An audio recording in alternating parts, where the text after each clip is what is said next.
లక్ష్యాన్ని చేరుకోవాలన్న గట్టి సంకల్పం ముందు సవాళ్లు కూడా చిన్నబోయాయన్న నానుడిని నిజం చేసి చూపించాడో బాలుడు.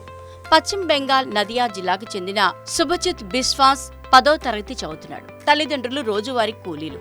కొన్నేళ్ల క్రితం శుభజిత్ కుడి చేతిపై చిన్న కణితి ఏర్పడింది. అది క్యాన్సర్ అని వైద్యులు గుర్తించారు.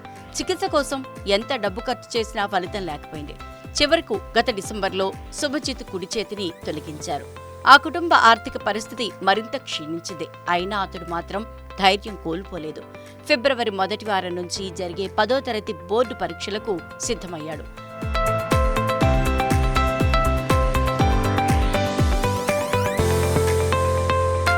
కేవలం 2 నెలల వ్యవధిలో ఎడమ చేతితో రాయటం సాధన చేసి ఎవరి సాయం లేకుండా ఇప్పుడు 10వ తరగతి బోర్డు పరీక్షలు రాస్తూ ఔరా అనిపిస్తున్నాడు.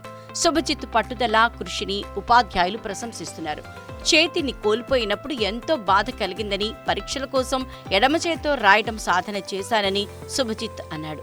ముందు కష్టంగా అనిపించిందని, పలుమార్లు ప్రయత్నించినా చక్కగా రాయలేకపోయినందుకు ఎంతో ఏడ్చానని చెప్పాడు. అయినా అధైర్యపడకుండా తాను చేయగలనని అనుకుని ముందుకు సాగానని, 2 నెలల సాధన తర్వాత ప్రస్తుతం వేగంగా రాయగలుగుతున్నానని శుభజిత్ తెలిపాడు.